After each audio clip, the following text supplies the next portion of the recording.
பிரம்மம், அறிவே சத்குரு, சத்குருவே கடவுள், ஸ்ரீ அகண்ட பரிபூர்ண சச்சிதானந்த சுவாமிகளே சரணம் சரணம் சரணம். மனம் மனத்தினில் ஒடுங்கி மாயையெல்லாம் நீக்கி தூய ஒளி கிளப்பி துன்பமெல்லாம் நீக்கி அருள் புரிய வேண்டும் குருவே சத்குரு பிரம்மஸ்ரீ நித்யானந்த சுவாமிகளே போற்றி போற்றி போற்றி. என்னுடைய பேர் கோகுல கிருஷ்ணன். நான் ஊரை பக்கத்துல இருந்து வரேன் சார். ஸோ இனிஷியலா எனக்கு இந்த ஆன்மீகத்துல ஆரம்ப கட்ட காலத்துல அதெல்லாம் பெருசா ஈடுபாடெல்லாம் இருக்கு sir. So normal as usual person எப்படி இருப்பாங்களோ அது மாதிரிதான் இருப்பேன். கோவிலுக்கெல்லாம் போவேன். மற்றபடி இந்த டீப்பா ஆன்மீகத்துல வரணும் அத மாதிரிலாம் பெருசா இன்வால்மெண்ட்லாம் அதுல இருந்ததில்லை. ஸோ அப்படி இருக்கும்போது என்னுடைய ஆஃபீஸ்ல நான் ஒர்க் பண்ணிட்டு இருக்கும்போது சொல்றாங்களா ஐயா கூட தான் ஒர்க் பண்ணிட்டு இருந்தேன். இவரோட டீம்மேட் நான் ரைட்ஸரா ஒர்க் பண்ணிட்டு இருந்தேன். அந்த காலகட்டங்கள்ல எனக்கு தெரியும் இவர் மெடிடேஷன்ல இருக்காங்க, இந்த ஃபீல்ட்ல இருக்காங்க அப்படின்ட்டு, இந்த பாதையில இருக்காங்க அப்படின்ட்டு. எனக்கும் இன்வால்மெண்ட் இருந்துச்சு. ஆன்மீகம் போகணும், அந்த பாதையில போகணுன்ற மாதிரிலாம் ஒரு எண்ணம் இருந்துச்சு. ஆஸ் யூஷுவல் அந்த எங்கேஜ்ல எல்லாருக்கும் இருக்க மாதிரி தான் உலக வாழ்க்கையில நாட்டம் இருக்கும் இல்லைங்களா. ஸோ அத மாதிரி ஃப்ரெண்ட்ஸ் கூட வெளியே போகணும். மெயினா இந்த ஆன்மீக பாதைக்கு வந்தா நம்ம ஒரு சில ரூல்ஸ் அண்ட் ரெகுலேஷன் ஃபாலோ பண்ணணும். ஒன்று, நான்வெஜ் சாப்பிடக்கூடாது, ஜீவகாரண்யம் சொல்றாங்க, ஒரு உயிரை துன்புறுத்தக்கூடாதுன்ட்டு. அதே மாதிரி பார்த்தீங்கன்னா இன்னொன்று மற்ற எந்த பேட் ஹேபிட்ஸும் இருக்கக்கூடாது. ஸோ யூஸ்வலா எல்லாருக்குமே எங்கேஜ்ல இருக்க மாதிரி அப்படியே ஜாலியா இருக்கிறதால நம்ம எதுக்கு இந்த டைம்ல போகணும் அப்படின்ற மாதிரி ஒரு எண்ணம் இருந்துச்சு சார். அதுதான் மெயின் ரீசன் நான் வராததுக்கு. ஆனா வாழ்க்கையில ஒரே நிமிஷத்துல ஒருத்தருடைய வாழ்க்கை வந்து மாறும்ட்டு நிறைய பேர் சொல்லுவாங்க, கேள்விப்பட்டிருக்கோம்.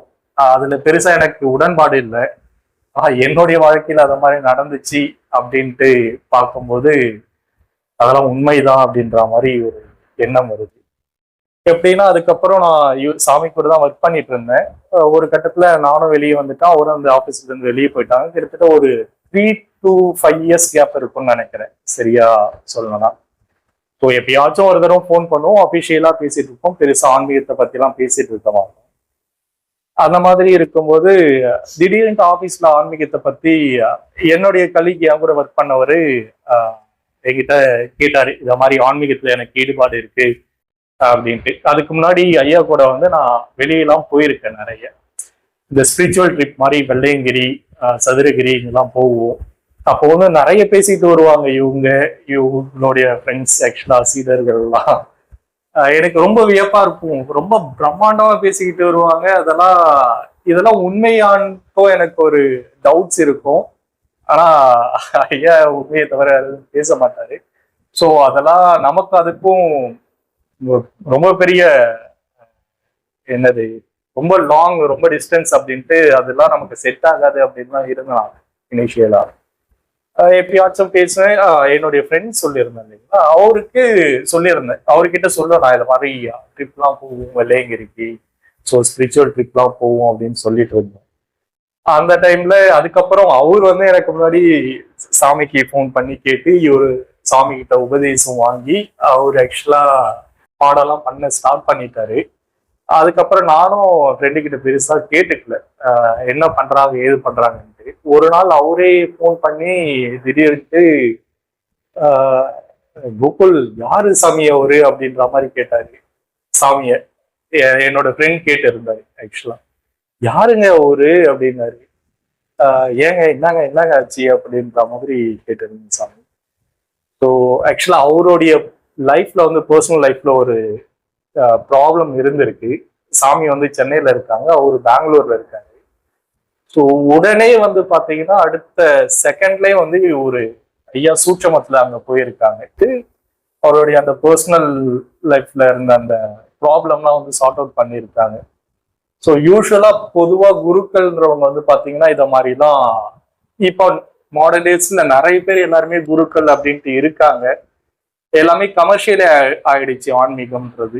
அது மாதிரி இருக்கும்போது எதுவா இருந்தாலும் நீங்க அமௌண்ட் கொடுத்தாதான் உங்களுக்கான ஃபேவர் நடக்குது இப்போதைக்கு.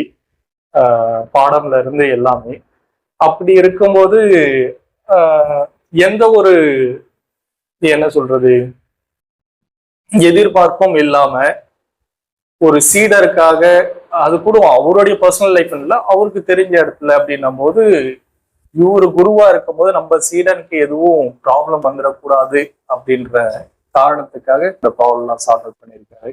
இந்த மாதிரி குருக்கள்லாம் கிடைக்கிறது ரொம்ப பெரிய விஷயம் கோகுல், நீங்க அவர் ரொம்ப மிஸ் பண்றீங்க அப்படின்ற மாதிரி சொன்னாரு. இல்ல தெரியுங்க, எனக்கு என்ன தெரியல, அதுல பெருசா ஈடுபாடு இல்லை ஆன்மீகத்துல அந்த ஃபீல்ட்ல போறதுக்கு அப்படின்ற மாதிரி யோசிச்சுட்டு இருந்தேன். அதுக்கப்புறமேட்டா அவர் சொல்லி ஒரு இருக்கும், ஒரு இயர் இருக்கும்.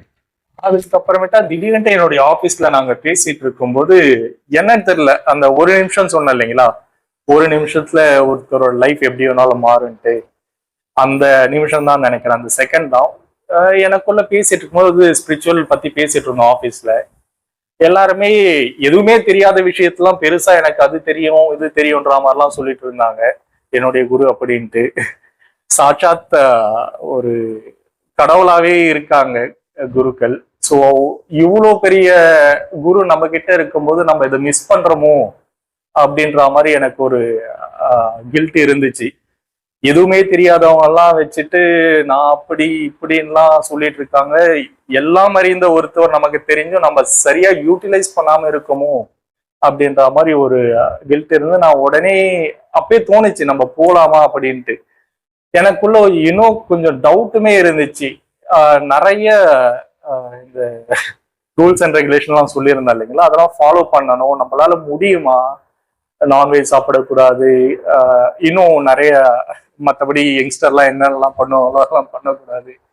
ஸோ அதை மாதிரிலாம் இருக்கும்போது யோசனை இருந்துச்சு. சரி என்னவா இருந்தாலும் பரவாயில்ல, ஃபர்ஸ்ட் ஸ்டார்ட் பண்ணுவோம் அப்படின்ட்டு உடனே சாமிக்கு ஃபோன் பண்ணேன். ஃபோன் பண்ணி இந்த மாதிரி எனக்கும் ஆன்மீகம் மெடிடேஷன் கத்துக்கணும்னு இருக்கு அப்படின்ற மாதிரி சொன்ன சாமி கிட்ட. அவரு என்னப்பா திடீர்னு உனக்கு ஞானோதயம் பிறந்துச்சா அப்படின்ற மாதிரி கேட்டாரு. இல்ல சாமி, ஆபீஸ்ல பேசிட்டு இருந்தோம், தெரியல எனக்கு ஏதோ இந்த மெடிடேஷன் கத்துக்கணும் அப்படின்ற மாதிரி தோணுது அப்படின்ற மாதிரி சொல்லியிருந்தேன். அவரு கொஞ்சம் நிறைய இதெல்லாம் நீ சாக்ரிஃபைஸ் பண்ற மாதிரி இருக்கும்பா அப்படின்னு சொல்லியிருந்தாங்க. பரவாயில்ல, நான் முயற்சி பண்றேன், என்னால முழுமையா பண்ண முடியுமான்னு தெரியல சாமி, முடிஞ்ச வரையில முயற்சி பண்றேன் அப்படின்ற மாதிரி சொல்லியிருந்தேன். அதுக்கப்புறம் எனக்கு இந்த பேசிக்ஸ் மெடிடேஷன்லாம் சொல்லியிருந்தாரு. எடுத்த உடனே ஆக்சுவலா இது ஒரு ஆன்மீகம்ன்றது பெரிய கடல், இங்க வந்ததுக்கு அப்புறம் தான் தெரியுது. ஸோ அத மாதிரி இல்லாம இனிஷியலா சீடர்களை குருக்கள் டெஸ்ட் பண்றாங்க எல்லா இடத்துலயும். மோஸ்ட்லி நிறைய இடத்துல பண்ண மாட்டாங்க, போனோடனே அமௌண்ட்டை வாங்கிட்டு அவனம் கொடுத்துருவாங்க தீட்சை. ஆனா ஐயா அத மாதிரி இல்லை, இது ரொம்ப ப்ரீஷியஸான விஷயம், இது விலை மதிக்க முடியாத ஒரு பாடம் தான் ஐயா கொடுத்துட்டு இருக்காங்க. அது எல்லார் கையிலையும் கிடைச்சிட்டு அது ரொம்ப ஆபத்தாகவும் போயிடும். அந்த ஒரு ரீசனால் தான் அந்த காலத்துல சித்தர்கள்லாம் ரொம்ப சூட்சமா வச்சிருந்தாங்கன்ட்டு ஐயா சொன்னாரு. ரொம்ப பவர்ஃபுல்லான மெடிடேஷன், அது எல்லார் கையிலையும் ஈஸியா போயிடுச்சுன்னா அதோட வேல்யூ வேற மாதிரி போயிடும், ஆபத்தா போயிடும்ன்ற மாதிரி சொல்லியிருந்தாங்க சாமி. ஸோ அதனால இனிஷியலா ஒரு 6 months நீ வந்து மெடிடேஷன் பண்ணு, பேசிக் மெடிடேஷன் அப்படின்ற மாதிரி சொல்லியிருந்தாங்க. என்னென்ன பண்ணணும்ட்டு எனக்கு ஃபோன்லேயே தான் சொன்னாங்க, நீ இதை ட்ரை பண்ணி பாருப்பா அப்படின்ட்டு. சாமி கிட்ட கேட்டுட்டு அதுக்கப்புறம் ஒரு 2-3 டேஸ்க்கு அப்புறம் தான் வந்து ஆக்சுவலா நான் ஸ்டார்ட் பண்ணேன். ஏன்னா அதுக்கு முன்னாடியுமே ஒரு பார்ட்டி ஒன்று கமிட் பண்ணி வச்சிருந்தோம். ஸோ அதெல்லாம் முடிச்சுட்டு அதுக்கப்புறமேட்டா பண்ணலாம் அப்படின்ற மாதிரி அதெல்லாம் முடிச்சுட்டு அதுக்கப்புறம் ஸ்டார்ட் பண்ணேன். மார்னிங் ஒரு 5 o'clock இருக்கும் சாமி, அதிகாலை பிரம்ம முகூர்த்தத்துல மோஸ்ட்லி பண்ணணும் அப்படின்ற மாதிரி சாமி சொல்லியிருந்தாங்க. ஒரு 5 மணிக்கு எழுந்திருக்கணும் அப்படின்னா நம்ம யூஸ்வலாவே எழுந்திருக்கிறது மணி 7 மணி 8 மணி ஆயிடும். இன்னும் சாட்டர்டே சண்டேனா 9-10 மணிக்கு மேலதான் எழுந்திருப்பேன், அப்பதான் ரெஸ்ட் இருக்குன்ட்டு. அதுவுமே கொஞ்சம் டிஃபிகல்ட்டா இருக்க மாதிரி இருந்துச்சு. 4 மணிக்கு எழுந்திருக்கணும்னு சொல்றாங்களே, நம்மளால இதெல்லாம் முடியாது அப்படின்ற மாதிரி தோணுச்சு. அஃப்கோர்ஸ் இனிஷியலா அது முடியல, கொஞ்ச நாள் வந்து ரொம்பவே டிஃபிகல்ட்டா இருந்துச்சு. அந்த பேசிக் மெடிடேஷன்லேயே எழுந்திருக்க முடியாது, எழுந்திருச்சா ஒரு மாதிரி தூக்கமா இருக்கும். எழுந்துச்சு இன்னைக்கு பாடம் பண்ணணுமா அப்படின்ற மாதிரிலாம் யோசனை வரும். ஆனா ரொம்ப வந்து விடாப்பிடியா இருக்கணும்னு சொல்லியிருக்காங்க சாமி. இது பெரிய விஷயம்ன்றதால உங்களை எந்த அளவுக்கு இந்த பாதையில இருந்து உங்களை வெளியேற்றணுமோ அதை பண்ணுவாங்க. உங்களுடைய இன்வால்மெண்ட்ல தான் இதுல வந்து நீங்க முன்னேறி வர முடியும் அப்படின்னு சொல்லியிருந்தாங்க. எனக்கு சரி என்னதான் நடக்குது அப்படின்னு பார்க்கலாம் அப்படின்றதுக்காக இன்னும் ஓப்பனா சொல்ல போனா எனக்கு இனிஷியலா வந்து பாத்தீங்கன்னா இந்த உலக வாழ்க்கையில ரொம்ப ஈடுபாடு.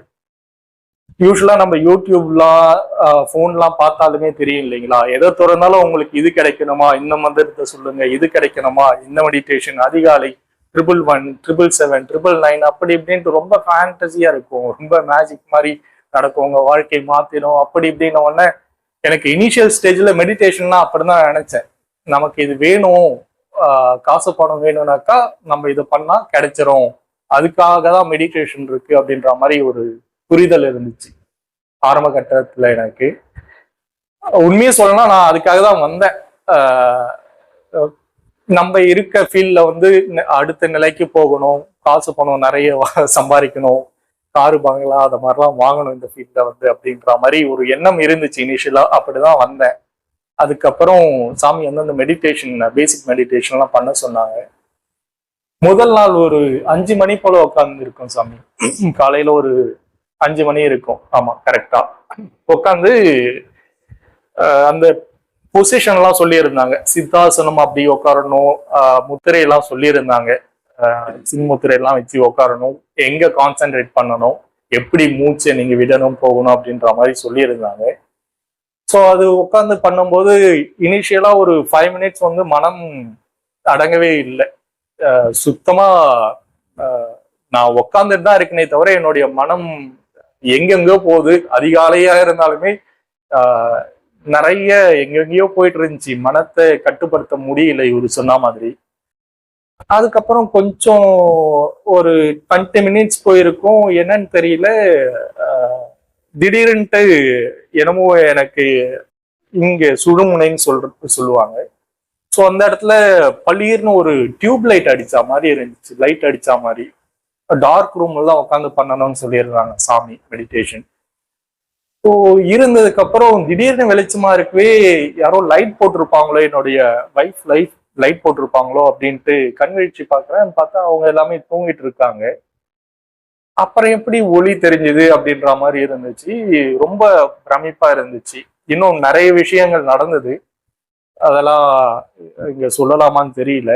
அதனால அதுக்கப்புறம் சாமி கிட்ட ஃபோன் பண்ணி சொன்னேன்.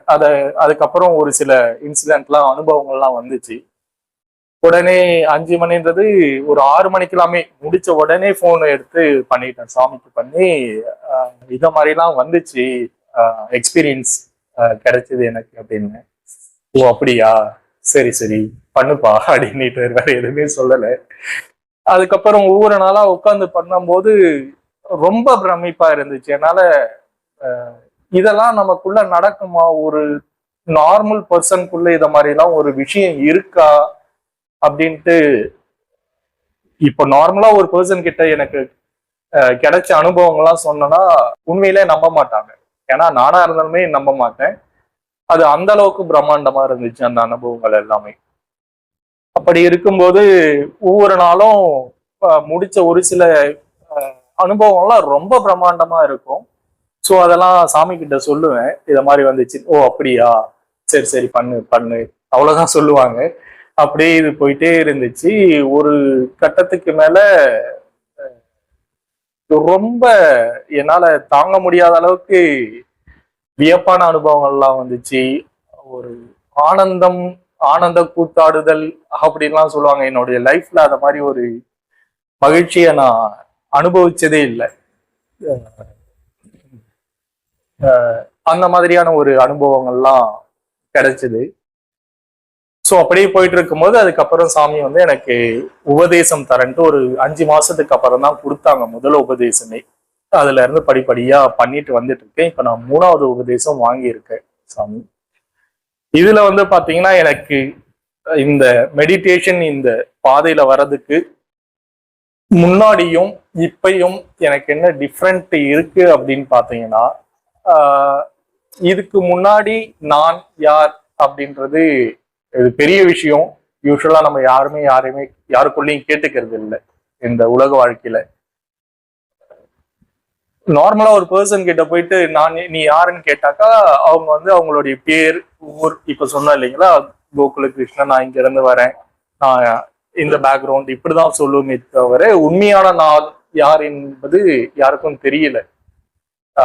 அது தப்பும் இல்லை, அதற்கான நேரம் வரணும்னு சொல்றாங்க எதுவா இருந்தாலும். ஸோ அந்த நான் யாரு அப்படின்ற ஒரு விஷயம் வந்து இந்த அனுபவங்கள்லாம் வர வரதான் எனக்கு தெரிய வந்துச்சு. இதுக்கு முன்னாடி இருந்த கோகுலுக்கும் இப்ப இருந்த கோகுலுக்கும் நிறைய டிஃப்ரெண்ட் எனக்கு ஃபீல் பண்ண முடிஞ்சுது. ஏன்னா உடலுக்குள்ள அப்படி ஒரு மாற்றங்கள் நடக்கும். யூஸ்வலா உங்களுக்கு தெரியும், நீங்க யூடியூப்லாம் பாக்குற மாதிரி இருந்தா நிறைய வரும், குண்டலின்னு சொல்லுவாங்க. அதுக்கப்புறம் நிறைய மூச்சு பயிற்சி, தியானம், சித்தர்கள் அத மாதிரிலாம் சொல்றாங்க. அண்டத்தில் உள்ளதுதான் பிண்டத்தில் உள்ளது, நீயே யூனிவர்ஸ், அது மாதிரிலாம் சொல்லுவாங்க. அதெல்லாம் கேட்கறதுக்கு ஒரு மாதிரி இருக்கும் இனிஷியல் நம்மளுக்கு. ஏன்னா நமக்கு அதை பத்தி தெரியல என்னன்றது. ஸோ அந்த விஷயம்லாம் எனக்குள்ள நடக்க நடக்க அப்பதான் கேட்கிறேன், இதெல்லாம் எப்படி சாமி நடக்குது நமக்குள்ள அப்படின்னும் போது சாமி சொல்றாங்க. அதுக்கப்புறமா தான் நிறைய விஷயங்கள்லாம் சொல்ல ஆரம்பிச்சாங்க. அப்பதான் நான் யார் என்று தெரிய வந்துச்சு. ஸோ இதனால எனக்கு இந்த உலக வாழ்க்கைக்கு என்ன நன்மை அப்படின்னு பாத்தீங்கன்னா, இதுக்கு முன்னாடி வந்து பாத்தீங்கன்னா ரொம்ப ஒரு மாதிரி பதட்டமா, எந்த ஒரு டெசிஷன் மேக்கிங் அப்படின்னு சொல்லுவாங்க. நான் இருக்க ஃபீல்டுல சாமியும் நானும் ஒரே ஃபீல்ட்ல தான் இருக்கோம். நிறைய டெசிஷன் எடுக்கிற மாதிரி இருக்கும், ரொம்ப கிரிட்டிக்கல் சுச்சுவேஷன்லாம். அதெல்லாம் ரொம்ப பொறுமையா நிதானமாலாம் நிறைய எடுக்கணும். ஒரு சில டிசிஷன்லாம் ரொம்ப குயிக்கா ஃபாஸ்டா எடுக்கிற மாதிரி இருக்கும். ஸோ அந்த மாதிரியான விஷயங்கள் பண்றதுக்கு ஒரு பெரிய கிளாரிட்டி கிடைக்குது நமக்கு. ஒரு விஷயத்த ஒரு ஆங்கிள் மட்டும்தான் பார்ப்போம் பொதுவா எல்லாருமே. அதை வந்து இந்த 360 டிகிரி மாதிரி பார்க்க தோணும். இது எதற்காக நடந்தது, எப்படி நடந்தது, இதற்கான சொல்யூஷன் என்னன்றது எல்லாம் உங்களுக்கு ரொம்ப ஈஸியா எடுக்கலாம். இந்த உலக வாழ்க்கைக்கு சொல்ல போனா உங்களுக்குள்ள நிறைய தன்னம்பிக்கை வளரும், ரொம்ப கான்ஃபிடென்ட்டா இருப்பீங்க. இத மாதிரி இன்னும் நிறைய விஷயங்கள் இருக்கு இந்த ஆன்மீகத்துல. பர்சனலா சொல்லணும்னா இன்னும் நிறைய சொல்லலாம். என்னுடைய பர்சனல் லைஃப்ல இது எந்த அளவுக்கு இம்பாக்ட் பண்ணியிருக்கு அப்படின்றது. ஸோ அதெல்லாம் சாமி கிட்ட நிறைய சொல்லியிருக்கேன். என்னுடைய பர்சனல் லைஃப்ல இருக்க ப்ராப்ளம்லாம் சால்வ் பண்றதுக்கு ரொம்ப ரொம்ப ரொம்ப யூஸ்ஃபுல்லா இருந்திருக்கு இந்த மெடிடேஷன். இதையும் தாண்டி இறுதியான நிலைன்னு சொல்றாங்க, அதையும் அடையணும் அப்படின்ற ஒரு குறிக்கோளோட இந்த பாதையில பயணிச்சுட்டு இருக்கேன். சாமியோட அனுகிரகம் இருந்தா அதையும் நான் கண்டிப்பா தொடுவன்ற ஒரு நம்பிக்கை இருக்கு.